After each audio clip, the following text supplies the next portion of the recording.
Have you ever stopped to think about why your government can't just, throw you in jail without a trial? Or why you can read a news article that's openly criticizing a top leader. Exactly. The rights and freedoms that you have, the very foundation of modern democracy, they aren't ancient.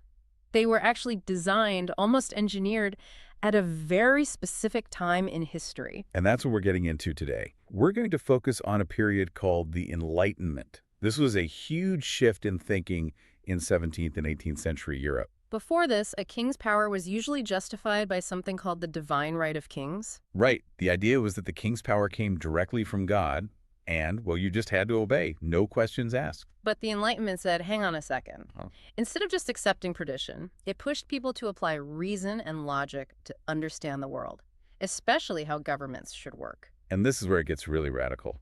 The core idea that kicked everything off was putting reason over tradition. It was like an intellectual revolution. It was. People realized, hey, if we can use science to figure out how planets move, surely we can use logic to create better, fairer political systems. Suddenly, knowledge became a powerful tool A tool to fight what, exactly? to fight ignorance, superstition, and, maybe most importantly, the unchecked power of monarchs. It was this new confidence in human intelligence that really paved the way for new nations to say no to the old ways. Okay, so let's unpack that shift. If power doesn't come from a king, where does it come from? The answer was, it comes from you. And that brings us to the most essential, world-changing idea from this whole period: natural rights. This was a big one. A huge one, championed by a thinker named John Locke. He argued that every single person is born with rights that are just part of being human. They're not a gift from a ruler. So no one can take them away. No one. We usually list them as the right to life, the right to liberty, and this one's crucial, the right to own personal property. Okay, wait. The inclusion of property sounds, well, it sounds a little less grand than life and liberty, but that was a really big deal, wasn't it? It was a massive deal. For centuries, under the old feudal system, the land you worked, your whole livelihood, ultimately belonged to a king or a local lord. So by saying you have a right to own your own stuff. Locke wasn't just talking about your belongings. He was making a direct economic and political challenge to the entire social order. It was revolutionary.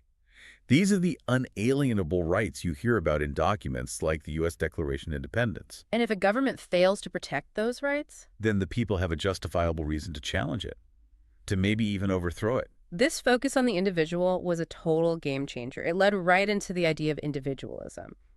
Before this, you were basically just your role in society. Yeah. A peasant, a baker. You existed to serve the king. The Enlightenment completely flipped that. It argued that the rights and interests of the single person are what matter most. This belief means you should be free to choose your own path. Like your career. Your career, your goals, everything. Your life should be based on your talents and your effort, not just the family you're born into. Okay, so if we're all these individuals with our own rights, all pursuing our own interests, how do we live together without it just becoming chaos? That's the next big question. And it brings us to the rules of governance and the social contract theory. Right, the agreement between the people and their government. Exactly. Thinkers like Thomas Hobbes and Jean-Jacques Rousseau both explored this, but they had very different takes on what that contract should look like. Okay, break down that contrast for us. So Hobbes was writing during a really chaotic time, a civil war.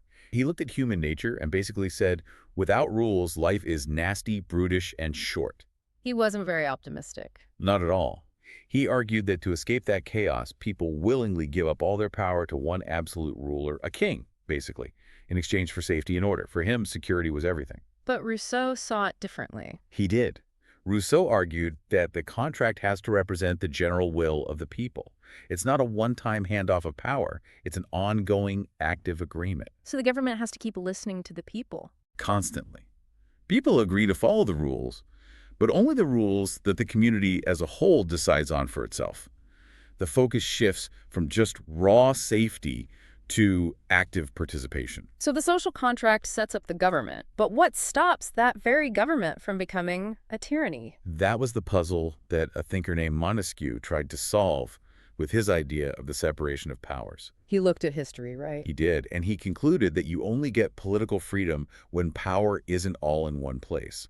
If you give one group the power to make the laws, enforce the laws, and judge the laws. They'll abuse it Every time. Absolutely. So he proposed splitting the government into three separate self-monitoring branches. Let's do a quick breakdown. First, the legislative branch. They make the laws. And crucially, they hold the power of the purse. They control the money, the taxes. That's a huge check on everyone else.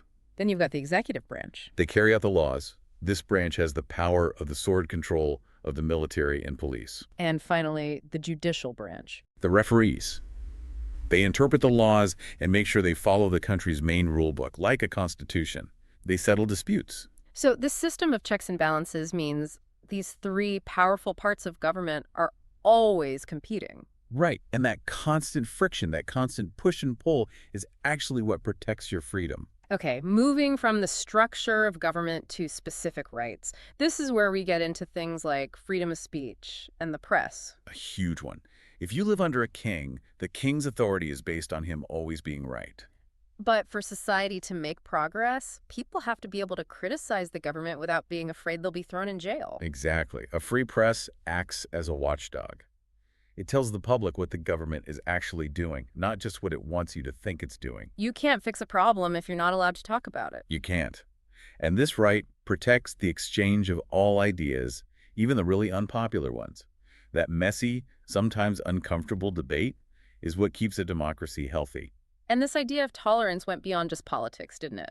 It did. It went straight into the realm of personal belief with religious tolerance, which was fiercely championed by the French writer Voltaire.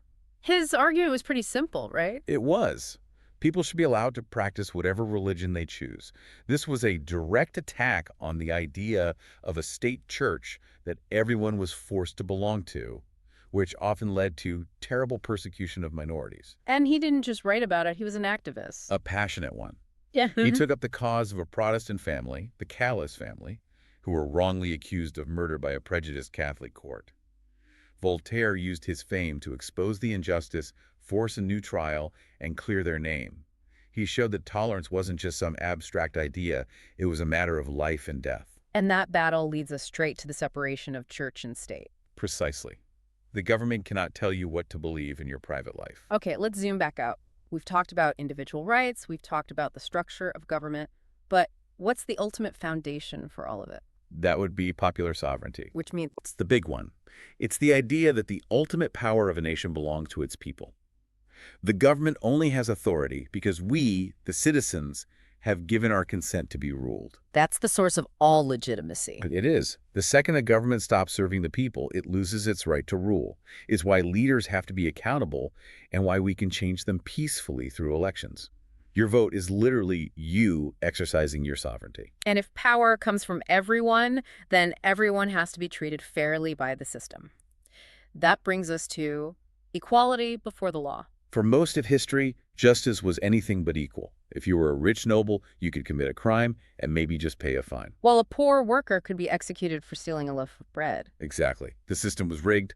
The Enlightenment demanded that justice be blind. The same laws, the same process, the same punishment must apply to everyone, no matter how rich or powerful they are. This was radical. It basically got rid of centuries of aristocratic privilege. It did. It prevents people in power from using the law as a weapon against ordinary citizens. So how did all these huge philosophical ideas, sovereignty, property rights, blind justice, how did they move from books and into the real world we live in? That's the lasting legacy.